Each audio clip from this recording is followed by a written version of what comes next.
Hey gang, D Tidwell, Enduro mountain bike training. It's Mo time. Last week, missed that. First BME Big Mountain Enduro race in Snowmass, and busy week. But what I did want to cover today, this week of, can you believe it? July 1st, 2015 already? Crazy. Was what not only did I see last year during the Big Mountain Enduros, but this year as well. And that is a big problem with you either just riders and or enduro racers not properly hydrating and fueling yourself. And it becoming a problem during the races for racers who actually get hurt because of fatigue. Simply because they're bonking, essentially. It's no different bonking on a road bike than it is a mountain bike. So it happens, and it's very prevalent. And I just want to give you a few things to think about that can help you be a better rider simply because you're hydrating and you're fueling properly. By the way, if you've never raced an enduro race, I encourage you to do it because they are super duper fun. And it challenges you, and you're out with a whole bunch of other people, and you get to experience riding with other riders, and you get to push yourself and work on your downhill skills and your overall fitness. It is a great environment, and I encourage you to do any of your local enduro races because they're just a blast. So let's go through some of these fueling strategies, and there's many out there.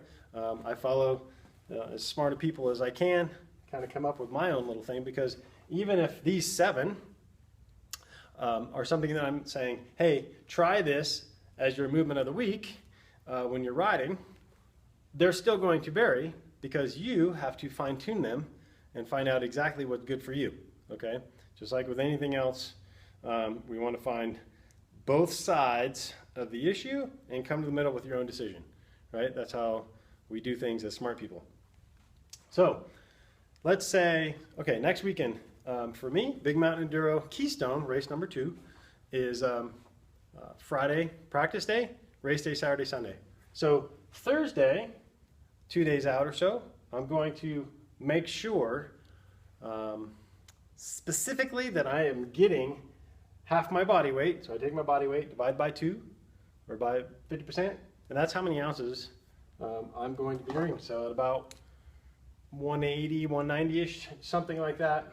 I'm always seeking, basically in this scenario, I'm going for, that is a bad pin, I'm going for 100 ounces, personally, is what I'm seeking to get. Of course, I should be doing that daily, and when I am, I always feel better. Hello, right? So make sure, since most people who come in to see me for clients, so it doesn't matter if they're pros, amateurs, whatever sport that they participate in, almost everybody comes in dehydrated. And chronic dehydration actually leads to high cholesterol, joint problems. It can actually create or be a part of the process of cancer and other diseases that aren't good. Okay, so hydration is huge. It's like motor to your engine in your car. Number 2, eat organic and stay away from GMOs.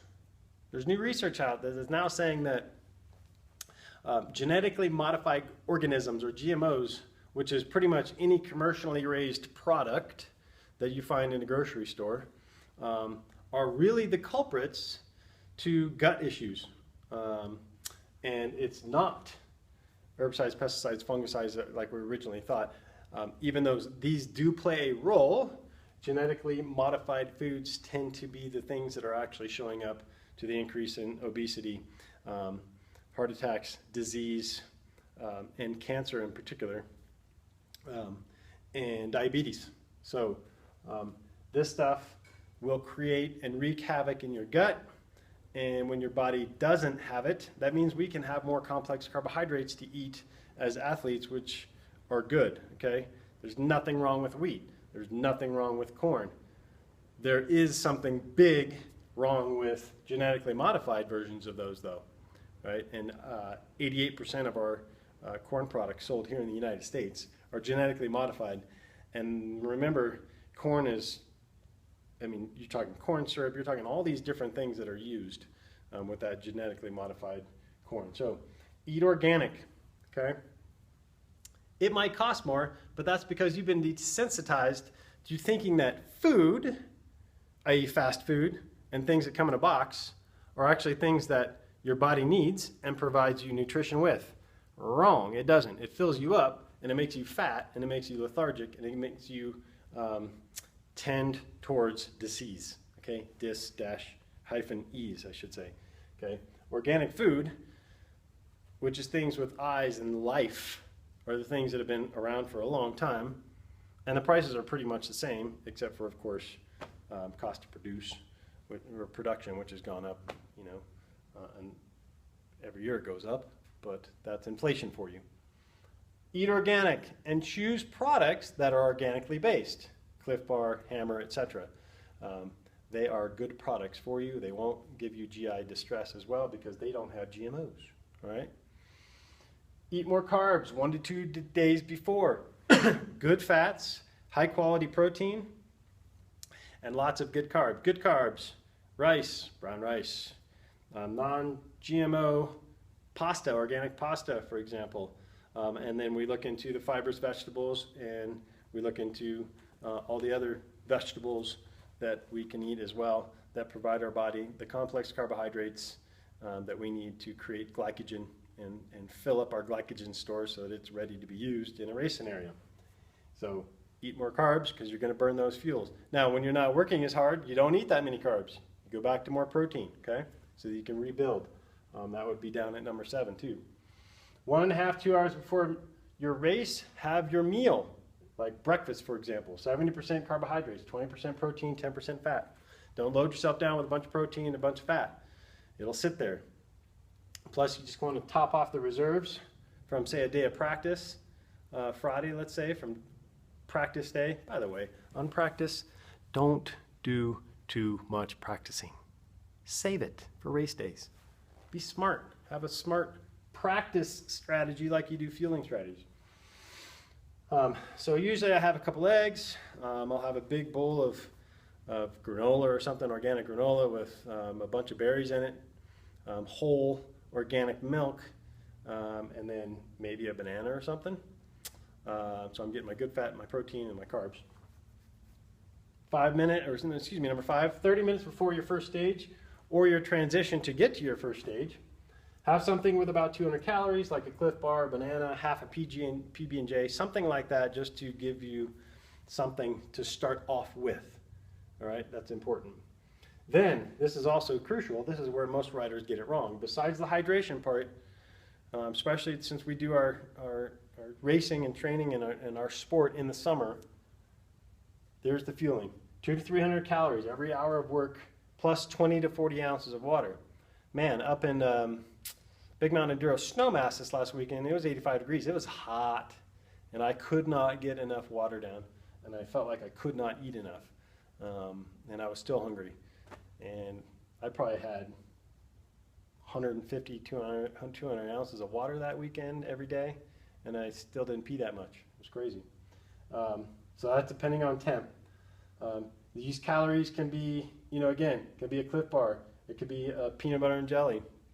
I like to balance, so I'll have, a turkey sandwich. I'll have a peanut butter and jelly sandwich. I'll do some goos or gel shots. I'll do the little gummies. I'll mix them up where I'm getting food and then an instant energy product, instant energy product, and it helps with the GI. It helps with overall balance as well of your energy and sustaining it throughout the day. So do that for sure. And then lastly, make sure you eat something like a protein shake or a turkey sandwich, something along those lines, within 30 minutes of finishing your day, and then go home, take a shower, relax a little bit, do some post-stretching, maybe hit the hot tub or something, and then go have your bigger meal within the hour to 2 hour range after that. That way you know that, that you're going to get enough calories to help recover from the day. Again, higher percent of carbohydrates. This protein, this might be 60, 30-20 maybe, something like that, where you're getting a little bit more protein to help with your muscles dealing with recovery from the day. So try these and just know that if you're enduro racing, you're probably not drinking enough water. You're probably not fueling yourself enough during the day.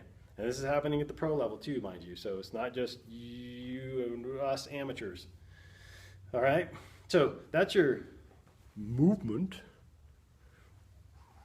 of the week. Fueling strategies for racing and riding. So use them. Tell us how it helps you, because it'll make a difference in your performance.